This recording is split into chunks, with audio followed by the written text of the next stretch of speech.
Tiffin, breakfast বা ডিনারে একঘেয়ে যখন কোনো কিছুই খেতে ভালো লাগবে না, তখন এই রেসিপিগুলো বানিয়ে নিতে পারো। বানানো যেমন সহজ, খেতেও অনেক সুস্বাদু। আর এই রেসিপিগুলো হেলদির সাথে সাথে টেস্টিও হবে। আর এইগুলো খেতে বাচ্চা থেকে বড় সবাই খুব পছন্দ করবে। নমস্কার বন্ধুরা, বেঙ্গলি ওভেনে তোমাদের সবাইকে স্বাগত জানাই। আজকের এই হেলদি ও টেস্টি টিফিন রেসিপিগুলো তৈরি করার জন্য একটা স্টিলের বাটির মাপ করে হাফ বাটি নিয়েছি ময়দা আর হাফ বাটি নিয়েছি আটা। চাইলে পুরোটাই আটা বা পুরোটাই ময়দা দিয়ে তৈরি করে নিতে পারো। সাথে দিয়ে দিলাম স্বাদ মতো লবণ আর দিচ্ছি একটা নর্মাল টেম্পারেচারের ডিম। যদি ডিমটা ফ্রিজে থাকে তাহলে এই টিফিন বা ব্রেকফাস্টগুলো তৈরি করার অন্তত 30 মিনিট আগে ফ্রিজ থেকে ডিমটাকে বের করে রাখতে হবে। লবণ আর ময়দা আটার সাথে একটু মিশিয়ে নিয়েছি। এখন এর সাথে জল অ্যাড করে একটা ব্যাটার তৈরি করে নেব। তার জন্য যে বাটির মাপ করে আটা ময়দা নিয়েছিলাম ওই বাটির মাপই এক বাটি নিয়েছি জল। আর এই জলটা কিন্তু নর্মাল টেম্পারেচারের জল। জলটা একেবারে কিন্তু আটা ময়দার মধ্যে ঢেলে দিলে হবে না, অল্প অল্প করে দিতে হবে আর আটা ময়দার সাথে মেশাতে থাকতে হবে। একবারে যদি জলটা ঢেলে দেওয়া হয় তাহলে ব্যাটারের মধ্যে লাম্পস চলে আসবে। আর ব্যাটারের মধ্যে লাম্পস চলে আসলে এই ব্রেকফাস্ট বা টিফিন রেসিপিগুলো কিন্তু পারফেক্টভাবে তৈরি করা যাবে না। তাই এইভাবে অল্প অল্প করে জল অ্যাড করতে হবে আর ব্যাটারের সাথে মেশাতে হবে। এখানে আমি ব্যাটারটা তৈরি করার জন্য হুইস্ক ব্যবহার করেছি। হাতের কাছে যদি হুইস্ক না থাকে তাহলে কাঁটা চামচ দিয়েও খুব সহজে ব্যাটারটা তৈরি করে নেওয়া যায়।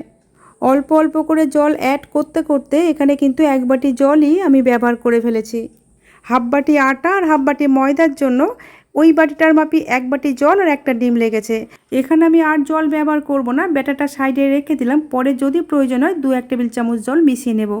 এখন এখানে আমি নিয়েছি একটা বাটি, এর মধ্যে নিয়ে নিচ্ছি কাঁচা ডিম। এখানে আমি 3টে কাঁচা ডিম ব্যবহার করেছি। এই ডিমের পরিমাণটা নিজেদের খুশি অনুযায়ী কমিয়ে বা বাড়িয়ে নেওয়া যাবে।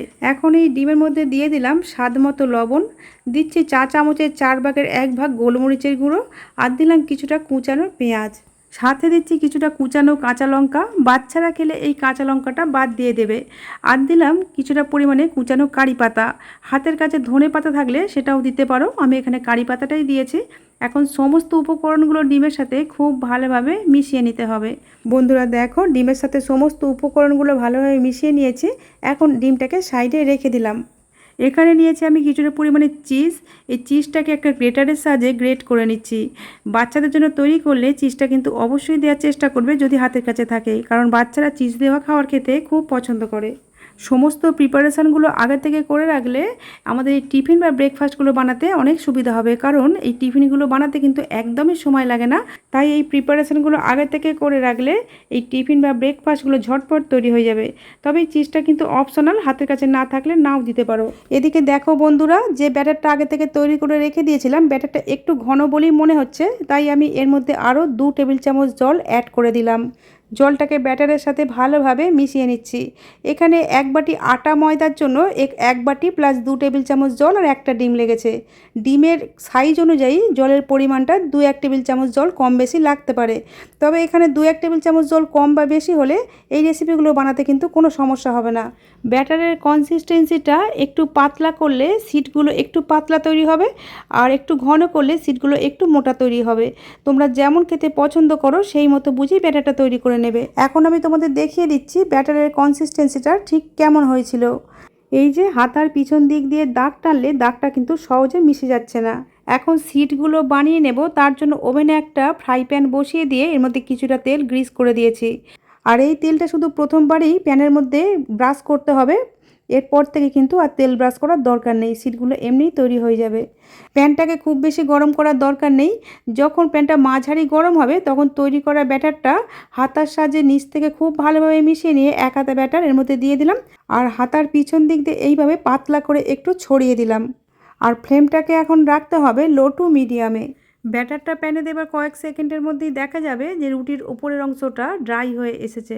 রুটির ওপরের অংশটা পুরোপুরি শুকিয়ে যাওয়ার পরে রুটির সাইডগুলো প্যান ছাড়তে শুরু করে দেবে। ঠিক সেই সময় স্প্যাচুলা বা খুন্তির সাহায্যে এইভাবে উল্টে দিতে হবে। রুটিটা উল্টে দেবার পরে গ্যাসের ফ্লেমটাকে মিডিয়ামে করে দিতে হবে। তারপরে দেখা যাবে এইভাবে রুটিটার মধ্যে অসংখ্য বাবলসের সৃষ্টি হচ্ছে। যেহেতু ব্যাটারের মধ্যে ডিম দেওয়া আছে তাই এই বাবলসের সৃষ্টি হচ্ছে। তবে কেউ যদি মনে করো যে এই ডিমটা ছাড়া শুধু জল দিয়ে ব্যাটারটা বানাবে, তাতেও কিন্তু কোনো সমস্যা হবে না। আমার এই চ্যানেলে এর আগে অনেকগুলো মাখা বেলার ঝামেলা ছাড়া রেসিপি দেওয়া আছে, সেগুলো কিন্তু দেখে নিতে পারো। উল্টে পাল্টে বেশ সুন্দর করে ভেজে নিয়েছি। এখন আমরা প্যান থেকে প্লেটের মধ্যে তুলে নিলাম। দেখেই বুঝতে পারছো বন্ধুরা কতটা লোভনীয় দেখতে হয়েছে। এইভাবেই মাখা বেলার ঝামেলা ছাড়াও কিন্তু তৈরি করে সস দিয়ে বা কোনো সবজি দিয়ে খেতে পারো। এখন দ্বিতীয় পরোটা সিটটা বানিয়ে নিচ্ছি। এর জন্য কিন্তু আমি এখন আর তেল ব্রাশ করিনি, তবে কয়েকটা তৈরি করার পর যখন প্যানের গাটা শুকিয়ে আসবে তখন আবার একটু তেল ব্রাশ করে নিতে হবে। একইভাবে সব সিটগুলি আমি তৈরি করে নিয়েছি। এখানে যে পরিমাণে ব্যাটার তৈরি করেছিলাম তাই দিয়ে একই সাইজের 4টে আর একটা ছোট সাইজের সিট তৈরি হয়েছে। এখন আমি ওভেনের মধ্যে একটা প্যান বসিয়ে দিয়েছি আর এর মধ্যে দিয়ে দিলাম 1 চামচের মতো তেল। এই তেলের পরিবর্তে বাটার দিয়েও তৈরি করতে পারো। তেলটাকে ভালোভাবে প্যানের চারপাশে ছড়িয়ে দিয়েছি। এখন প্যানের মাঝখান দিয়ে দিয়ে দিচ্ছি এইভাবে গোল গোল স্লাইস করে কেটে রাখা টমেটো। এখানে আমি মাঝারি সাইজের টমেটোকে এইভাবে রিং পিস করে কেটে নিয়েছিলাম। এই টমেটোর পরিবর্তে ক্যাপসিকামও দিতে পারো। তারপর এর ওপর দিয়ে দিয়ে দিলাম আগে থেকে ফেটিয়ে রাখা ডিম। ডিমটা দেওয়া হয়ে গেলে আগে থেকে তৈরি করে রাখা রুটি বা পরোটা একটা নিয়ে এর মধ্যে দিয়ে দিলাম। এখন হালকা করে এইভাবে স্প্যাচুলাতে একটু চেপে দিচ্ছি। আর ফ্লেমটাকে এই সময় রাখতে হবে লো টু মিডিয়ামে। খুবই হেলদি আর টেস্টি একটা টিফিন রেসিপি। যে সকল বন্ধুরা হস্টেলে থাকো বা ব্যাচেলর বন্ধু আছো, যাদের কাছে আটা বা ময়দা মেখে বা বেলে টিফিন বানানোটা একটু ঝামেলার বলে মনে হয়, তারা এইভাবে জলের মধ্যে আটা বা ময়দা গুলে খুব সহজে প্লেন রুটি, প্লেন পরোটা বা এইভাবে ডিম পরোটা বা চিজ ডিম পরোটা তৈরি করে নিতে পারো।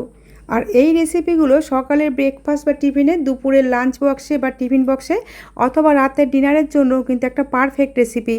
এক সাইডটা হয়ে গেলে উল্টে দিয়ে আগে থেকে গ্রেট করা চিজ এর মধ্যে দিয়ে দিলাম। এখন পরোটাটা ফোল্ড করে দিচ্ছি যাতে নিচের আর উপরের হিটে চিজটা খুব তাড়াতাড়ি গলে যায়। বন্ধুরা দেখো, পরোটাটা ফোল্ড করার সাথে সাথে চিজটা কিন্তু খুব সহজে গলে গেছে। আর বেশিক্ষণ এটা প্যানে রাখার দরকার নেই। এখন প্লেটের মধ্যে তুলে নিয়েছি। দেখো, এই ডিম চিজ পরোটাটা দেখে কেউ বলবে যে এই পরোটাটা না মেখে না বেলে শুধুমাত্র জলে গুলে তৈরি করা হয়েছে। এখন দ্বিতীয় ডিম চিজ পরোটাটা বানিয়ে নেব। তার জন্য তেলের পরিবর্তে একটু বাটার দিয়ে দিয়েছি আর একই রকমভাবে এটাকেও তৈরি করে নিচ্ছি। আমি আমার চ্যানেলে এইরকমই হাতের কাছে থাকা উপকরণ দিয়ে সহজভাবে তৈরি নতুন নতুন রেসিপির ভিডিও আপলোড করে থাকি। এইরকম রেসিপির ভিডিওর আপডেট সবার আগে পাওয়ার জন্য চ্যানেলটা সাবস্ক্রাইব করে আমার পাশে থাকার অনুরোধ রইল। চ্যানেলে আরও অনেক হেলদি ব্রেকফাস্ট, হেলদি টিফিন, বিভিন্ন স্ন্যাক্স রেসিপি, মিষ্টি রেসিপি ও কারি রেসিপি শেয়ার করা আছে। চাইলে চ্যানেলটা ভিজিট করে আসতে পারো। আর যে সকল বন্ধুরা আগে থেকে আমার চ্যানেলটা সাবস্ক্রাইব করে রেখেছো তাদেরকে জানাই অসংখ্য ধন্যবাদ ও আন্তরিক ভালোবাসা। বন্ধুরা দেখেই বুঝতে পারছো এই ডিম পরোটাগুলো কতটা সফট হয়েছে। সকালে তৈরি করে রাতে খেলেও এইরকমই নরম থাকবে। বন্ধুরা আজ তাহলে এই পর্যন্তই। তোমাদের সাথে আবার আমার দেখা হবে নতুন কোনো রেসিপির সাথে। তোমরা ভালো থেকো, সুস্থ থেকো, সাবধানে থেকো।